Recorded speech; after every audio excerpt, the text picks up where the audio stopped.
सूत्रों के हवाले से बड़ी खबर सामने आ रही है। बताया यह जा रहा है कि पुतिन ने बेलारूस में न्यूक्लियर हथियारों की तैनाती की पुष्टि कर दी है। बताया यह गया है कि बेलारूस में रूस के न्यूक्लियर हथियार तैनात कर दिए गए हैं और पुतिन ने इसी साल मार्च में बेलारूस में टैक्टिकल न्यूक्लियर वेपन की तैनाती का ऐलान किया था। रूस ने इतिहास में पहली बार अपने परमाणु हथियार किसी दूसरे देश में तैनात किए हैं और ये तो परमाणु बमों की पहली खेप है। पुतिन ने ऐलान किया है कि साल के अंत तक बेलारूस में परमाणु हथियारों की तैनाती का टारगेट पूरा कर लिया जाएगा। बेलारूस में रूस के एटम बम का मतलब यह है कि नाटो की जान आफत में।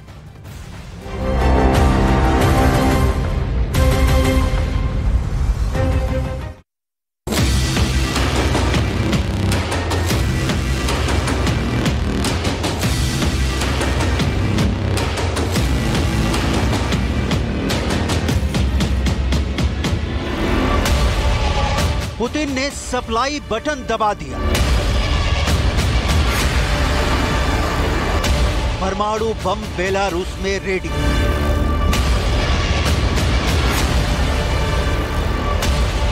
नाटो नहीं माना तो एटम युद्ध शुरू।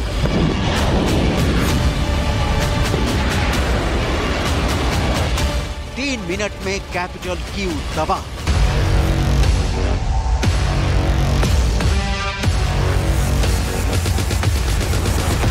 नाटो रोके हथियार वरना नतीजा एटम वॉर।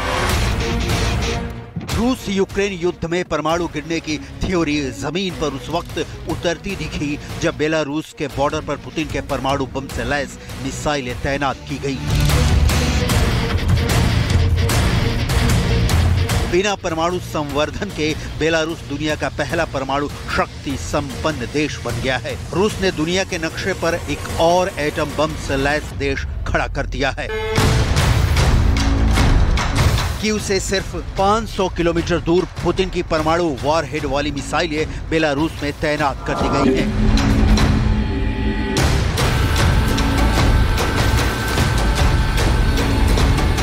इन मिसाइलों का मुंह ज़ेलेंस्की के बंकर की ओर है। मतलब बटन दबने की देर है, सब कुछ परमाणु बम से राख हो जाएगा।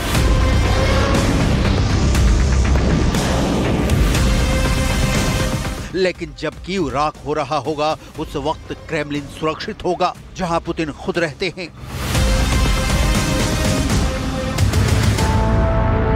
परमाणु बम का बटन पुतिन मॉस्को में बैठे बैठे दबाएंगे। बेलारूस के बॉर्डर से मिसाइल कीव की ओर कूच करेगी। फिर जोरदार धमाका और देखते ही देखते दूसरी एटम बम वाली मिसाइलों से लैस मिसाइलें Mariupol, Kherson, Luhansk, Donetsk, Zaporizhzhia, Kharkiv सबको राख में तब्दील कर देंगी।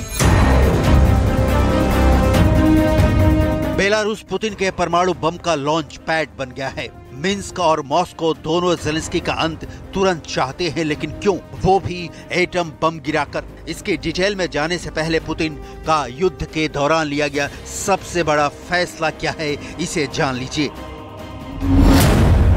पुतिन ने युद्ध मैदान में उतार दिया है अपना सबसे बड़ा दैत्य। बेलारूस पहुंची रूस के परमाणु जखीरा वाली पहली खेप। किंजल मिसाइल पर लगेंगे परमाणु वॉरहेड। मार्च 2022 में पुतिन ने बेलारूस में टैक्टिकल न्यूक्लियर हथियार तैनाती करने की घोषणा की थी। और तेजी देखिए, दोस्त देश बेलारूस में परमाणु हथियार तैनात करने के पीछे पुतिन का मकसद सबक सिखाना है। सबक नाटो को सिखाना चाहते हैं, क्योंकि यह नाटो है जो जब तक ज़ेलेंस्की के साथ है तब तक पुतिन की युद्ध वाली राह में मुश्किलें हैं। Их много. Я потом вам скажу об этих соображениях. Да, вам скажу пока. Не публично. Вот. Но такая возможность есть. Все это понимают. Все просто ждут, что мы начнем кнопки нажимать. Но нет такой необходимости. Такого оружия больше, чем у стран НАТО. Они знают об этом. И все время нас склоняют к тому, чтобы мы начали переговоры по сокращению. Хреном, понимаете?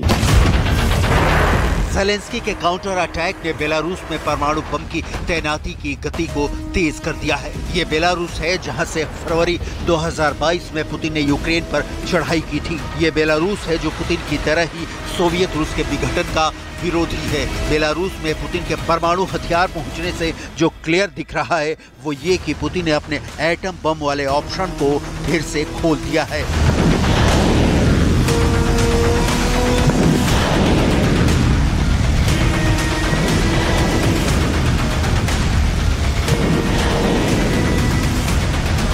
नेटो की यूक्रेन को हथियार वाले मदद के बाद पुतिन जबरदस्त एक्शन में हैं। नॉर्थ कोरिया, चीन और ईरान जैसे देशों के खुल्लम खुल्ला समर्थन के बाद पुतिन का पारा पहले से भी चढ़ा हुआ है और अमेरिका ने यह कहते हुए इसे और भड़का दिया है कि चीन के शांति प्रस्ताव पर बात अभी नहीं हो। पुतिन को सुनिए, उनके तेवर देखिए, उनके शब्दों का चुनाव देखिए और दुनिया परमाणु विनाश से कितनी दूर खड़ी है भांपने की कोशिश कीजिए।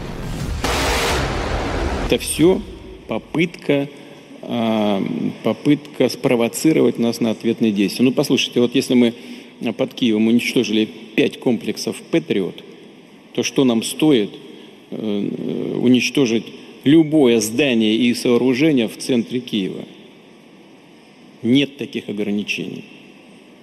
Мы не делаем это по ряду соображений. Их много. Я потом вам скажу об этих соображениях. Да, вам скажу пока. Не публично. Вот. Но такая возможность есть. Все это понимают. Все просто ждут, что мы начнем кнопки нажимать. Нет такой необходимости. На основе того, что вы говорили сегодня в этом зале. बेलारूस रूस का सबसे बड़ा युद्ध सहयोगी है, लेकिन क्या इसके भर से पुतिन को यह हक मिल जाता है कि वो किसी दूसरे देश में अपने परमाणु हथियार तैनात कर सके? इसका जवाब पुतिन ने खुद दिया है कि बेलारूस में हथियारों की तैनाती करने का फैसला परमाणु अप्रसार संधि का उल्लंघन नहीं है। परमाणु अप्रसार संधि पर सोवियत संघ के भी दस्तखत हैं। यह संधि कहती है कि कोई परमाणु संपन्न देश किसी गैर परमाणु देश को न तो परमाणु हथियार दे सकता है और न ही इन्हें बनाने की टेक्नोलॉजी ट्रांसफर कर सकता है। परमाणु संपन्न देश गैर परमाणु संपन्न देश में परमाणु हथियारों को तैनात कर सकता है, लेकिन उसका कंट्रोल अपने पास ही रखना होगा। अमेरिका ने यूरोप में भले ही टैक्टिकल न्यूक्लियर वेपन तैनात कर रखे हैं, लेकिन उनका पूरा कंट्रोल उसके पास ही है। इसी तरह बेलारूस में टैक्टिकल न्यूक्लियर वेपन तैनात होने के बाद उनका कंट्रोल रूस के पास ही होगा। परमाणु बम का बटन पुतिन मॉस्को में बैठे दबाएंगे, बेलारूस के बॉर्डर से मिसाइल कीव की ओर कूच कर जाएगी, फिर जोरदार धमाका और देखते ही देखते दूसरी एटम बम वाली मिसाइलों से Mariupol, Kherson, Luhansk, Donetsk, Zaporizhzhia, Kharkiv सब राख। पुतिन का परमाणु फंडा बिल्कुल क्लियर है। जब नेटो सदस्य होने के कारण अमेरिका रूस के बॉर्डर वाले देशों में परमाणु मिसाइलों की तैनाती कर रहा है, तो वो क्यों नहीं? अमेरिका ने अपने टैक्टिकल न्यूक्लियर वेपन कई यूरोपीय देशों में तैनात कर रखे हैं। ये हथियार इटली, जर्मनी, तुर्की, बेल्जियम और नीदरलैंड्स में हैं। इन हथियारों का वजन 3 किलो टन से लेकर 170 किलो टन तक है। मतलब ये हथियार गिरेंगे तो इलाका का इलाका कब्रिस्तान में बदल जाएगा। रेडिएशन यानी विकिरण की मौत वाली आंधी में इंसान जलने लगेंगे और इसका असर सिर्फ ज़ेलेंस्की के देश यूक्रेन तक लिमिट नहीं होगा, इसका असर पड़ोसी देशों पर भी होगा, क्योंकि विकिरण देश की सरहदों में बंधा नहीं होता। अब सवाल है कि बेलारूस में पुतिन को न्यूक्लियर तैनाती से हासिल क्या होगा, और क्या ये हथियार सिर्फ नेटो को धमकी देने के लिए है या पुतिन सचमुच इसका इस्तेमाल भी कर सकते हैं? एक सवाल और कि रूस के पास कितने टैक्टिकल परमाणु हथियार हैं?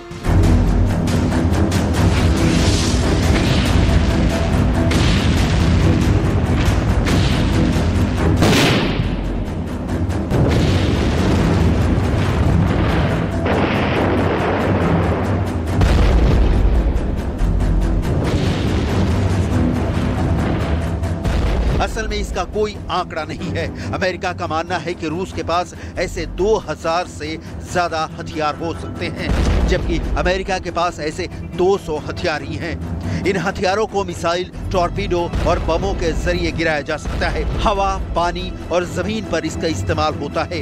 इतना ही नहीं, इन्हें किसी खास इलाके में भी ले जाया जा सकता है, वहां पर विस्फोट किया जा सकता है। परमाणु हथियार कितने खतरनाक होंगे और इससे कितनी तबाही मचेगी, ये उनके साइज पर निर्भर करता है। लेकिन छोटे साइज का परमाणु बम भी बड़े से बड़े इलाके को तबाह करने की क्षमता रखता है।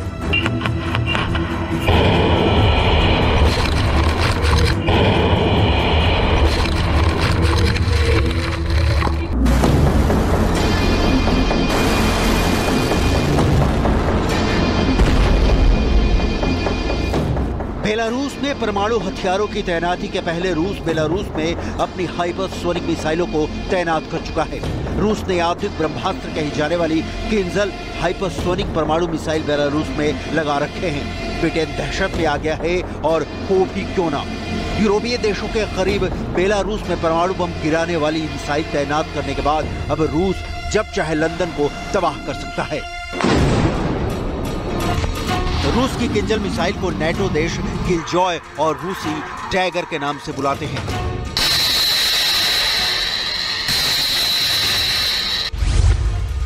रूस की किंजल मिसाइल ध्वनि की 12 गुना रफ्तार से उड़ती है। एक बार इसके लॉन्च हो जाने के बाद उसे किसी रडार से पकड़ पाना या तबाह कर पाना लगभग असंभव है। ये मिसाइल साल 2018 से ही रूस के हथियारों के जखीरे में शामिल है। ये मिसाइल 2000 किलोमीटर की दूरी तक किसी भी लक्ष्य को तबाह करने की ताकत रखती है। इस महाविनाशक मिसाइल में 1000 पाउंड के विस्फोटक या एक परमाणु बम लगाया जा सकता है।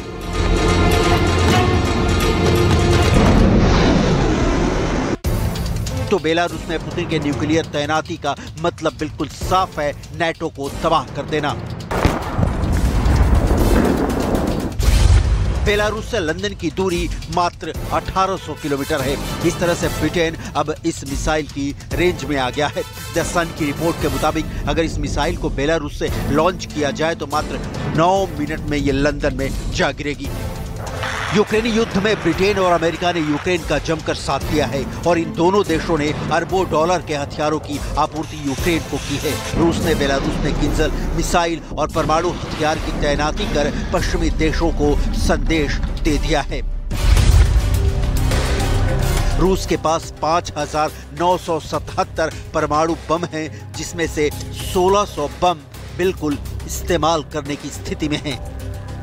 पुतिन न्यूक्लियर हथियारों का इस्तेमाल किस सूरत में करेंगे, इसकी जानकारी तो स्वयं पुतिन भी नहीं दे सकते, क्योंकि युद्ध मैदान में मोर्चे की तरह परिस्थितियां बदलती रहती हैं। लेकिन जो तय दिख रहा है वो ये कि पुतिन यूक्रेन जीते या हारे बेआबरू नहीं होने वाले। परमाणु बम का विकल्प उनके पास है, भले ही ये मानवता के खिलाफ है। ज़ेलेंस्की को युद्ध समाप्ति की जल्दी नहीं है, क्योंकि जब तक पश्चिमी देश नेटो और अमेरिका से यूक्रेन को हथियार मिलते रहेंगे तब तक ज़ेलेंस्की रूस से दो हाथ करते रहेंगे। So I welcome the new announcements on providing weapons and training to Ukraine, including the initiative led by the Netherlands and Denmark to start training Ukrainian pilots on F-16s fighter jets this summer, and together with the United Kingdom and the United States to deliver hundreds of short and medium range air defense missiles. Allies have also pledged increased support through NATO's comprehensive assistance package, with contributions and commitments amounting to 500 million euros so far. We are working on a multi-year package with substantial funding to help rebuild the Ukrainian security and defense sector and transition Ukraine towards full interoperability with NATO, so it can deter any future Russian aggression once this war ends. Zelensky तो शायद तब भी surrender नहीं करें जब रूस की फौज कीव के उनके बंकर में घुस जाए।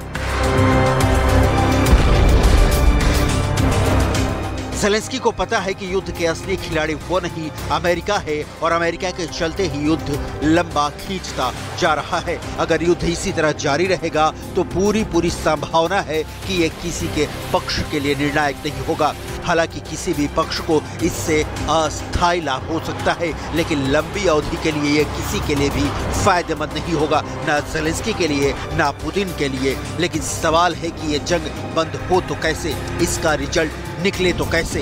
तो सामने आता है न्यूक्लियर बमों का पुतिन का लहराता गोदाम।